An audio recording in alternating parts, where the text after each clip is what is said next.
She competed with me for every promotion, and she was good at it, which made it worse and also better in the way that being pushed by someone excellent is both the most exhausting and most useful thing that can happen to you professionally.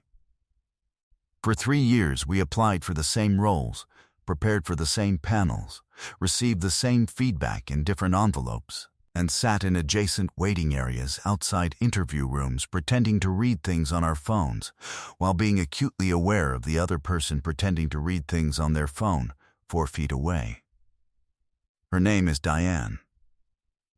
She would tell you this story differently, which is one of the things I have come to respect about her. She has her own version, and it is not the same as mine, and she would not pretend otherwise.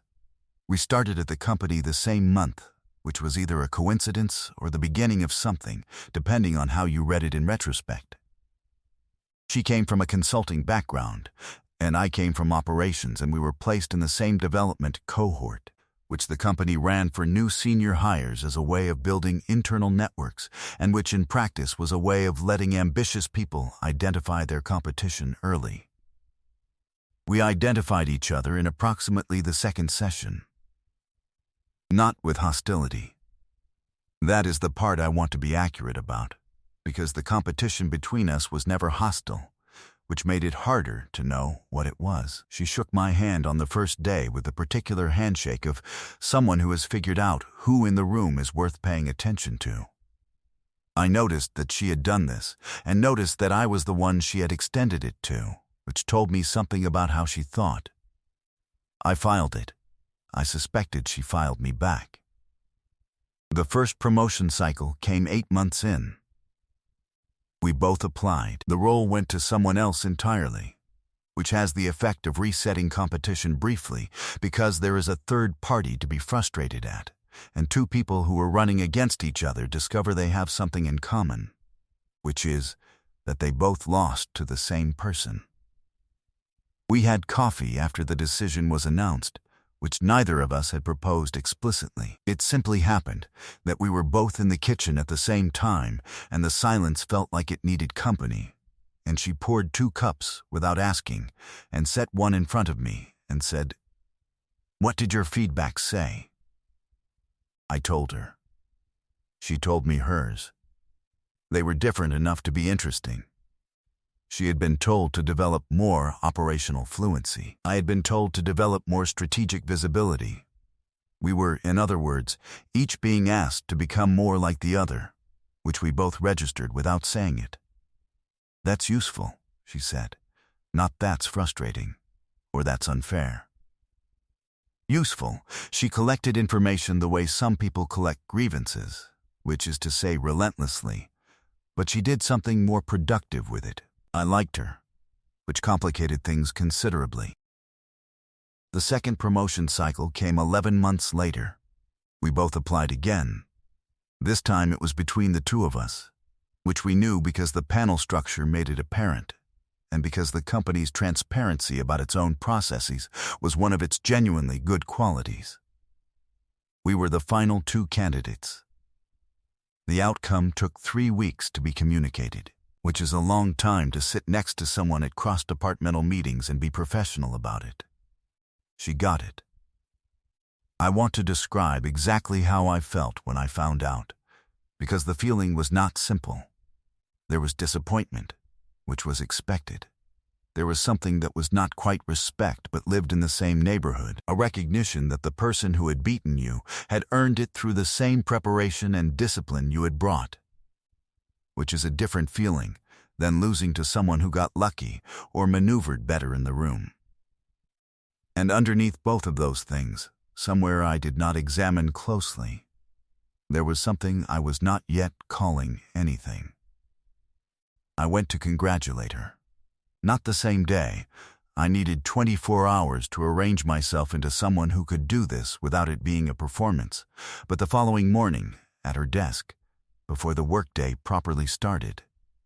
"You earned it," I said. She looked up at me. "You would have too." I didn't. Not this time. She held my gaze. "The operational fluency feedback. You've been working on it. So have you been working on the strategic visibility. So we're both getting better, she said. Which means the next one will be closer. She said this without cruelty, without gloating, as a statement of fact about the trajectory of two people who were pushing each other up an incline. I nodded and went back to my desk and sat there thinking about the particular loneliness of being in genuine competition with someone you would, under other circumstances, have wanted very much to have on your side. The third promotion cycle arrived 14 months later, and by this point, we had a rhythm. We were professionals. We were respectful. We maintained a working relationship that everyone around us seemed to find admirable, and which contained, underneath the surface of it, a sustained and unresolved tension that neither of us knew what to do with. We applied for the same role. We both made the shortlist. We both prepared with the intensity of people who understood they were preparing against someone who would prepare just as hard. The night before the final panel, I was in the office late, running through my presentation one more time, and she appeared at the door of the empty conference room where I was working and looked at the materials spread across the table. "You're still here," she said. "So are you." She looked at the presentation on the screen. I had not moved to close it, which I noted in myself as a choice. "Your market analysis section," she said. "The segmentation in slide 9. I looked at her. "It's strong," she said. "But the transition into the growth projection reads like a non sequitur. The logic is there, but it's not signposted. The panel will follow it if they're paying close attention, and miss it if they're not." I looked at slide 9. She was right. I had been too close to it to see the gap in the signposting. "Why are you telling me this?" I said. She was quiet for a moment. She came into the room and sat down across the table, which was not something she had done before. We had never sat in a room together this way, just the two of us, without a meeting structure around us. "I've been asking myself that for the last 5 minutes," she said, while I was standing in the hallway deciding whether to walk past. "What did you decide?" "I decided that competing against someone who loses because they missed a fixable thing is less interesting than competing against someone at their best." She looked at the slide. "Fix the transition. You'll be stronger for it." I fixed the transition. It took 11 minutes. She sat across the table while I did it, working on something of her own, and we worked in the same room in silence for the first time, and it felt like something that had been tightly wound for a long time had loosened a single degree, and I noticed this and said nothing about it. I got the promotion. She came to my desk the morning the decision was announced, before I had a chance to go to hers, and she said, "Well done," with the same directness she applied to everything. No softening and no performance. "The transition fix helped," I said. "The transition fix helped," she agreed. "The rest was you." I looked at her. "Why did you tell me about it?" She had already begun to walk away, and she paused without turning around. "I've been thinking about that too," she said. And then she kept walking, which was a very Diane thing to do, to leave you with the incomplete thought as if she trusted you to finish it. 6 weeks later, she was offered a role at another company. I found out because she told me, which was not something she owed me but which she did anyway, 2 days before the official announcement. In the kitchen, with 2 cups of coffee. "Senior director," she said. "They've been building toward it for a year, apparently. Are you taking it?" She turned the cup in her hands. "I think so." She paused. "I wanted you to know before it was announced." "Why?" She looked at me with the expression I had catalogued over 3 years of competition, direct, clear, containing more than the words. "Because you deserve to hear it from me." I sat with that for a moment. This is the end of us competing, then, yes. She looked at the cup. I've been thinking about that. What have you been thinking?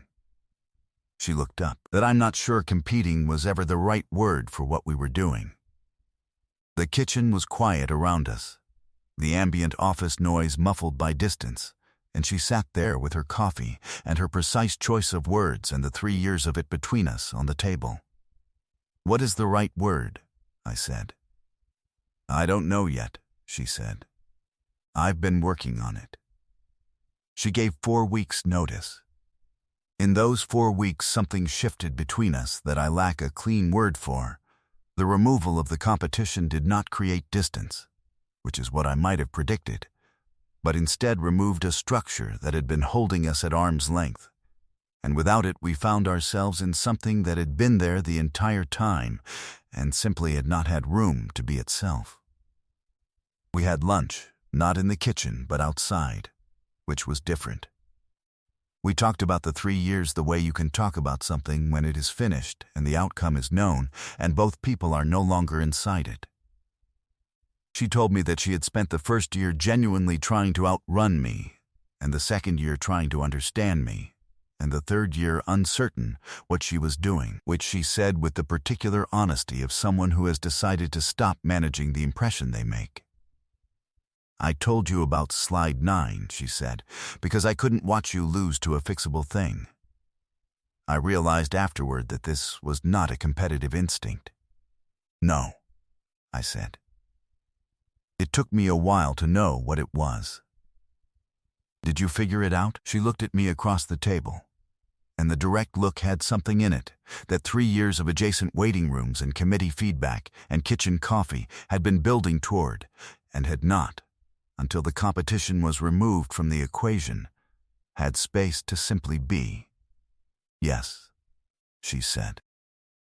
She left on a Friday afternoon. The team gathered. There was a cake. There were the speeches that happen when someone good leaves, and everyone is aware of the specific gap they are leaving in the room. I stood at the edge of it, and she found me there, and we moved to the slightly less crowded end of the floor where it was possible to talk. I want to say something, she said, that I should have found a way to say while we were in competition, but I couldn't find a way that was honest without complicating something that needed to stay functional. I waited. Competing with you was the best professional experience of my career, she said. Not because it was comfortable, because you were always actually trying. And you were always actually good, and being held to that standard for 3 years made me better than I would have been otherwise. I want you to know, I know that. The same is true in the other direction, I said. Entirely, I know. She smiled, not the professional version, a different one. That's why I'm saying it out loud. We've spent 3 years being excellent about the wrong things and careful about the right ones. What are the right ones? She looked at me. The ones that are left now that we're done fighting each other. She started the new role 3 weeks ago. We have had dinner twice, which is not a work thing, and contains none of the structure that held the 3 years in its particular shape. She is still direct, still precise with words, still the person who finds the gap in slide 9 and tells you about it even when it costs her something, which is not a competitive quality, but a character one. And I had confused the two for longer than I should have. 3 years of competition. And the entire time what was underneath it was simply 2 people who thought well, and pushed each other, and were, without the language for it, and without the room for it, trying to be in each other's lives in the only available form. The competition was the form the closeness took when there was no other available form. There is another form now. We are learning its shape slowly, which is the right speed for something that took 3 years to arrive at. She would tell you this story differently, and she would not be wrong, only different, and I would not have it otherwise. Have you ever competed so hard against someone that the competition itself became a kind of closeness and only realized what it was when the competing stopped and the closeness turned out still to be there, waiting underneath it? And have you ever had someone push you to be better in a way that cost them something? And known, even before you understood everything else, that this was a person worth understanding everything else about? Tell me in the comments. Subscribe if you've ever found that the person you were running against was the one you should have been running toward.